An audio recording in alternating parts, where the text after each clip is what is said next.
Akorina sini koran atadung taduna sini kederian dalena tesi nalika wadina. Tam yasavya soma.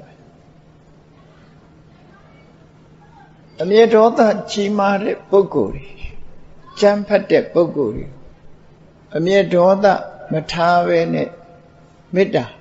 mabye. Tikanyin kunlo chinebe. Anayuwa melu tam yasavya soma. Yasavya. Erilu Myadota chimare bogu, tikan kunlo chine nayu lailushi. Yadana echandwara ha techa. Echandware. Thomaholushin, Pyadana sura. Shinjiga the check out in, Nauta Shan, na check out mesra mule. Don't be anlare, Taramba lo kore.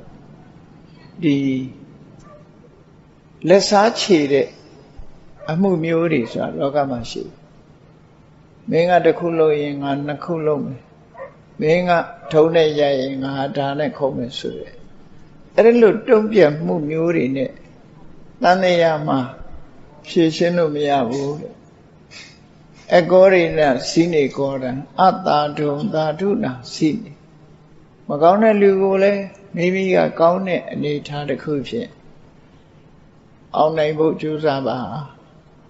Sine Gaderi and Danina. Along go Namyota de Bugo leve. Pekan James and Nayualu.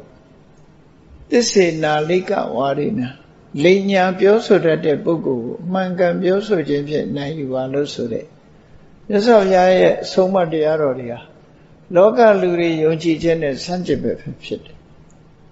Udama Sanjin look. Luri had Dao Loy, Omi Mama Lalo, than the adoption. Oh, yes, yet so much I line up. No, no, what? Along come your day. Sing the loom each and move Yashin and these have all shit. Erelu don't ya move a few when they can't go looking, made up a bit, need tiny option. Loden Lotita, Locha, Malopene, Gonkan, or Solura, Hofu. Loden Lotita, Lote. So was the Fedanga Suswellade, Mohammediari, Biola Lucian. Yes, of Yaga. Piojana Bio is a Gonkan Lotilu Bio, don't be impatient Jacuro, Pia. Todo Erelu, Mohammedia, Pio Sure, Sagariha, Coniete Poma Po. Now, Soma Turoye, Sayane, Turobe, Piambiro, Aloe Mabe, Piano Dota. Ya. Erum Yaso Yaga. Don't be a Bioa Meluso. Abudan, don't Nefiti tap. Mamma Muso in Mamane, a chow. Shilling Popia. So swear solution. Mamane, chow. Erilu, Mamangane, jump Piola me solution.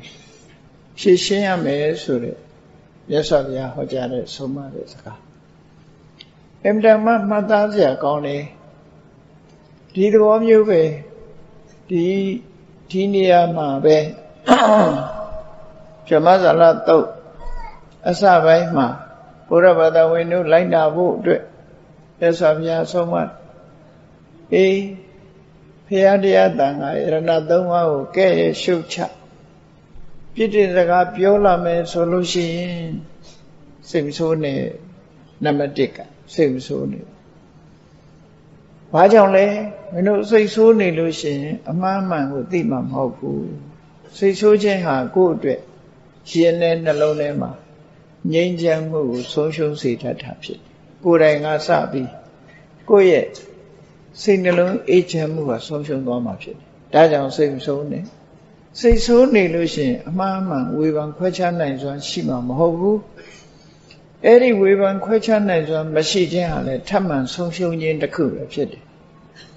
That I'll Mamma Muso in Mamma Bulu, Shimbia, Abuda, or Navy Daba handle. Teachings in the Kua. ဧဝဓမ္မကဘာကျော်တဲ့မြတ်စွာဘုရားရဲ့တကယ်ငြိမ်းချမ်းတဲ့ကျင့်စဉ်တစ်ခုဖြစ်တယ်ဒီကျင့်စဉ်နဲ့ပဲလိုက်နာကျင့်သုံးကြလက်တွေ့ကျင့်သုံးကြရမှာဖြစ်တယ်နော်ဒီနေရာမှာဆုတောင်းလို့ပြောတာမဟုတ်ဘူးလက်တွေ့ကျင့်သုံးမှုပြောနော်ကိုလုံးဝမဲ့အလုပ်ဟာလက်တွေ့ကျင့်သုံးခြင်းသာဖြစ်တယ်တခါတစ်ဖက်သားကကိုယ့်ကိုချီးကျူးမြောက်စားပြောလို့ရှိရင်လည်းပဲဒါလည်းအန္တရာယ်တစ်ခုပဲမြတ်စွာဘုရားကကိုယ့်ကိုချီးမွမ်းနေဆိုရင်လည်း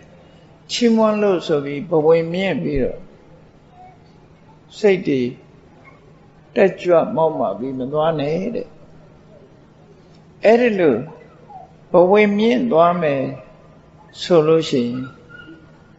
သင်တို့ရဲ့ရင်ထဲမှာအန္တရာယ်တစ်ခုဖြစ်လာအမှန်မှန်ဆိုတာခွဲခြားသိနိုင်စွမ်းရှိမှာမဟုတ်ဘူးဒါကြောင့်မို့ကိုယ့်ကိုချီးမွမ်းနေတဲ့စကားတစ်ခုဟာသူဟာအမှန်ကန်ချီးမွမ်းတာလားအပူရီပြောနေတာလားဆိုတာကိုယ့်ကိုယ်သိဆုံးမယ်အဲ့တော့အမှန်ကန်ဆိုလို့ရှိရင်ဘူတံဘူဒတော်ပဋိစ္ဆာနိတ္တမှန်နေဆိုရင်တော့မှန်တဲ့အတိုင်းဝန်ခံလိုက်ဖို့ပဲရှိတယ်ဝမ်းသာနေဖို့မဟုတ်ဘူးလို့အဲ့တော့ဝမ်းသာခြင်းနဲ့စိတ်ဆိုးခြင်းလူတွေဟာလောကဓာတ်နဲ့တွေ့လာလို့ရှိရင်ကျေနပ်ခြင်းနဲ့မကျေနပ်ခြင်းဆိုတာနှစ်ခုလာမှာပဲကိုယ့်ကိုပြပြောရင်မကျေနပ်ဘူးကိုယ့်ကိုချီးမွမ်းရင်ကျေနပ်တယ်အဲ့ဒီလိန္ဒပတန္တာကဲ့ရဲ့ခြင်းနဲ့ချီးမွမ်းခြင်းနှစ်ခုလာလို့ရှိရင်လိုက်နာရမယ်ကျင့်စဉ်တစ်ခုကိုမြတ်စွာဘုရားဟောကြားဆုံးမှာအဲ့ဒီကျင့်စဉ်ကိုဘုရားဘာသာဝင်တွေဟာမိမိတကိုယ်ဒီစိတ်နှလုံးအေးချမ်းမှုအတွက်လည်းပဲဒီတိုင်းလိုက်နာမိမိတို့ရဲ့ society လူအတိုင်းဝိုင်းကြီးတစ်ခုလုံးငြိမ်းချမ်းမှုလေလူတိုင်းဟာဒီတိုင်းလိုက်နာမယ်ဆိုရင်စိတ်နှလုံးအေးချမ်းမှုနဲ့မှန်ကန်တဲ့လမ်းကြောင်းပေါ်ရောက်မှသိချာဒါဟာဘုရားအဆုံးအမအစစ်ပဲဖြစ်တယ်နော်ရသော်ဘုရားရဲ့အဆုံးအမဖြစ်တယ်အဲ့ဒါလို့မဟုတ်ဘဲနဲ့အကောစီမံအဝတိမံစိနိမံအဟာတိမေဒီကောင်ငါဆဲသွားတယ်ငါ့ကိုဆဲတယ်ငါ့ကိုရိုက်နေတယ်ပုတ်ခတ်တယ်ငါ့ကိုအနိုင်ကျင့်တယ်အဲ့ဓာတွေကိုစိတ်ထဲမှာတေးမှတ်ထားပြီးတော့လက်စားချေဖို့ကြိုးစားမဲ့ဆိုရင်ဘယ်တော့မှမဆုံးနိုင်တဲ့ရံမွဲကြီးပဲဖြစ်မှာဖြစ်တယ်ငြိမ်းချမ်းမှုဆိုတာရမှာမဟုတ်ဘူးငြိမ်းချမ်းမှုရဖို့ဆူတောင်းနေကြလည်းမလိုဘူးလက်တွေ့ကျင့်သုံးမှုဟာအဓိကကြတယ်လို့ဒီလိုဆိုဒါမြတ်စွာဘုရားရဲ့အဆုံးအမတရားပါအဲ့ဒါတွေကိုသတိထားပြီးတော့မိမိတို့ကိုယ်တွေ့လိုက်နာကျင့်သုံးဘယ်ကနေစလိုက်နာကျင့်သုံးမလဲလို့ဆိုလို့ရှိရင်မိမိတို့ရဲ့လူမှုအတိုင်းဝိုင်းထဲမှာလူ society ထဲမှာ family လို့ခေါ်တဲ့မိသားစုတစ်ခုဟာအသေးဆုံး society လေးတစ်ခုပဲနော်ကိုမိသားစုထဲမှာ3ယောက်ရှိရင်3ယောက်4ယောက်ရှိရင်4ယောက်အဲ့ဒီမိသားစု family society လေးကိုကြည့်အဲ့ဒီမိသားစုလေးတဦးနဲ့တဦးဆက်ဆံရေးကစပြီးတော့လေ့ကျင့်ပြီးတော့ကြည့်မြတ်စွာဘုရားရဲ့အဆုံးအမတိုင်းတို့တွေလိုက်နာမယ်အဲ့ထဲမှာမိသားစုလေးတစ်ခုမှဆိုရင်အမေလှုပ်သူရှိတယ်အဖေလှုပ်သူရှိတယ်သားရှိမယ်သမီးရှိမယ်ဆိုပါစို့ဆိုင်ရာမိဘနဲ့သားသမီးဆက်ဆံရေးမှန်ကန်တဲ့ဆက်ဆံရေးနဲ့ဆက်ဆံပြီးတော့မိဘကလည်းသားသမီးပေါ်မှာစိတ်နေသဘောထားမှန်ကန်ဖို့သားသမီးကလည်းမိဘပေါ်မှာစိတ်နေသဘောထားမှန်ကန်ဖို့ညီကိုမောင်နှမအချင်းချင်းလည်းစိတ်နေသဘောထားမှန်ကန်ဖို့အိမ်တော်ဘက်အချင်းချင်းမိဘနှစ်ဦးကလည်းစိတ်နေသဘောထားမှန်ကန်ပြီးတော့မြတ်စွာဘုရားရဲ့အဆုံးအမတရားအတိုင်းလိုက်နာမယ်ဆိုရင်ပြဿနာတက်เสียတခုမှမရှိဘူးပြဿနာတက်တာဟာမြတ်စွာဘုရားရဲ့အဆုံးအမတိုင်းမလိုက်နာနိုင်လို့သာပြဿနာတက်တာဖြစ်တယ်ပေါ့ မေတ္တာကရုဏာမုဒိတာဥပေက္ခလို့ခေါ်တဲ့ကျိုးစီးပွားကိုလိုလားတဲ့မေတ္တာကိုအခြေခံပြီးကိုယ်မိသားစုလေးကစပြီးငြိမ်းချမ်းအောင်ကိုယ်မိသားစုလေးကစပြီးငြိမ်းချမ်းရအောင်ကြိုးစားမှာဖြစ်တယ်မိသားစုတိုင်းငြိမ်းချမ်းသွားပြီဆိုရင်အဲ့ဒီမိသားစုတွေစုပေါင်းနေတဲ့ရပ်ကွက်ကြီးဟာငြိမ်းချမ်းမှာအဲ့ဒီမိသားစုတွေနေထိုင်တဲ့မြို့နယ်တစ်ခုဟာငြိမ်းချမ်းမှာမိသားစုတွေနေထိုင်တဲ့ရွာတစ်ရွာဟာငြိမ်းချမ်းမှာမိသားစုတွေနေထိုင်တဲ့ရပ်ကွက်ပေါင်းများစွာရှိတဲ့မြို့ကြီးဟာလည်းငြိမ်းချမ်းတိုင်းဒေသကြီးတို့ပြည်နယ်တို့ဆိုတာလည်းငြိမ်းချမ်းသွားမှာနောက်ဆုံးမှာအဲ့ဒီလိုငြိမ်းချမ်းသာရတဲ့လူအဖွဲ့အစည်းတွေနဲ့တည်ထောင်ထားတဲ့နိုင်ငံကြီးတစ်နိုင်ငံလုံးကလည်းငြိမ်းချမ်းမှာပဲအဲ့တော့မငြိမ်းချမ်းတဲ့လူတွေမငြိမ်းချမ်းတဲ့စိတ်ဓာတ်တွေနဲ့တိုင်းပြည်ကိုနေထိုင်ကြမယ်ဆိုရင်ငြိမ်းချမ်းရေးဆိုတာမျှော်လင့်စရာမရှိဘူးမျှော်လင့်လို့မရနိုင်ဘူးဒါကိုလည်းတတိထားကြရမှာဖြစ်တယ်အဲ့ဒီလိုဘဝခရီးကိုရှောက်လန်းတဲ့အခါမြတ်ဗုဒ္ဓရဲ့အဆုံးအမတိုင်းအမှန်ကန်ကိုသိရှိနားလည်ပြီးတော့လုံးတဲ့နာနဲ့မလုံးတဲ့နာခွဲခြားသိပြီးမလုံးတဲ့နာကိုရှောင်ရှားလို့လုံးတဲ့နာကိုလုံးကြမြတ်ဗုဒ္ဓရဲ့အဆုံးအမတရားတော်တွေဟာလုံးတဲ့နာနဲ့မလုံးတဲ့နာခွဲခြားဟောတာဖြစ်လို့ဒုတယောက်ကကိုယ်ကိုရှုံချလာတဲ့အနိုင်ကျင့်လာတယ်ဘယ်လိုစိတ်ထားရမလဲဒုတယောက်ကကိုယ်ကိုမြောက်ပင့်ပြောဆိုလာတယ်ဘယ်လိုစိတ်ထားရ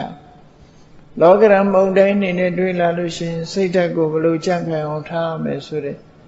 တူးထီးကစပြီးတော့လေ့ကျင့်သွားမယ်ဆိုလို့ရှိရင်တော့မငြိမ်းချမ်းတဲ့နေရာမငြိမ်းချမ်းတဲ့မိသားစုမငြိမ်းချမ်းတဲ့ဒေသဆိုတာရှိမှာမဟုတ်ပါဘူးအားလုံးကငြိမ်းချမ်းသာရတော့မှာဖြစ်ပါတယ်အဲ့တော့လိုက်နာจิตသုံးမှုကပို့ပြီးတော့အဓိကကြမြတ်စွာဘုရားရဲ့ဆုံးမတိုင်းလိုက်နာจิตသုံးကြမှာဆုတောင်းနေလို့နဲ့ဘာတစ်ခုမှဖြစ်မှာမဟုတ်ဘူးဒါတော့ထင်ရှားတယ်ဆုတောင်းနေုံနဲ့ဘာတစ်ခုမှမဖြစ်ဘူးဆုတောင်းနေဆိုတာတူနဲ့တူဘသူမှဒီတာကြမှာမြတ်စွာဘုရားကိုယ်တိုင်ကိုယ်ဟောထားတာရှိပါငြိမ်းချမ်းခြင်းလို့ရှိရင်ငြိမ်းချမ်းစေတတ်တဲ့အကျင့်ကိုကျင့်ပါဆုတောင်းနေလို့တော့မရမှာမဟုတ်ဘူးတူနဲ့တူအစဉ်ပြေစေခြင်းအစဉ်ပြေတဲ့နိလန်းကိုကျင့်သုံးပါဆုတောင်းနေုံနဲ့တော့ဘာမှရမှာမဟုတ်ဘူးမြတ်စွာဘုရားကိုယ်တိုင်ကအသက်ရှိခြင်းသလားအသက်ရှိခြင်းရင်အသက်ရှိကြောင်းအကျင့်ကိုကျင့်ပါအသက်ရှိကြောင်းလမ်းစဉ်ကိုလိုက်နာစီးပွားဥစ္စာတိုးတက်ခြင်းသလားစီးပွားဥစ္စာတိုးတက်ကြောင်းအကျင့်ကိုလုပ်ပါအဲ့ဒီလိုမဟုတ်ဘဲနဲ့စီးပွားဥစ္စာတိုးတက်ပြရစေဖျားရှိသောနဘူးနဆာလုပ်နော်အဲ့ဒီလိုလုပ်လို့တော့ဘာမှရမှာမဟုတ်ဘူးစီးပွားတိုးတက်ခြင်းအကြောင်းကဘာလို့ကြိုးစားရမှာကိုယ်ကိုယ်တိုင်ကြိုးစားကိုယ်ကိုယ်တိုင်နည်းပညာတွေနဲ့ကျွမ်းကျင်မှုတွေနဲ့လုံးလုံးဝိရိယထုတ်ပြီးကြိုးစားအထောက်ရမယ်ကိစ္စဘယ်ကိစ္စပဲဖြစ်ဖြစ်အလုပ်လုပ်ခြင်းဟာဒါလည်းအဓိကကြအဲ့ဒါတွေကိုသတိထားပြီးတော့အမားပေါ်အမားထပ်ပြီးတော့မဆင့်စေဖို့အမားကိုအမှန်တရားနဲ့ဖယ်ရှားပစ်ပြီး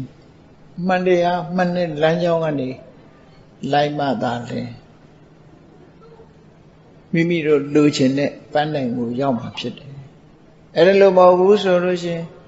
မှားရတဲ့လမ်းစဉ်ထပ်ဆင့်ပြီးတော့မှားမယ်ဆိုရင်အမှားပေါ်အမှားဆင့်လို့ရှိရင်အမှန်တရားဟာပျောက်ကွယ်သွားဖို့ပဲရှိတယ်။မြတ်ဗုဒ္ဓရဲ့ဆုံးမတရားတော်တွေဟာဒီကနေ့ခေတ်မြန်မာနိုင်ငံမှာထင်ရှားပြီးတော့အလွယ်တကူဖတ်ရှုလေ့လာနိုင်တဲ့အနေအထားမျိုးကြားနာနိုင်တဲ့မှတ်သားနိုင်တဲ့အနေအထားမျိုးပဲရှိတယ်။ကျင့်သုံးဖို့ပဲလိုအပ်တယ်ဆိုတာ နီးစနစ်တွေကအလုံးရှိတယ်လိုက်နာကျင့်သုံးဖို့ပဲလိုအပ်တယ်လို့ဆိုတာတတိထားကြဖို့ပေါ့နော်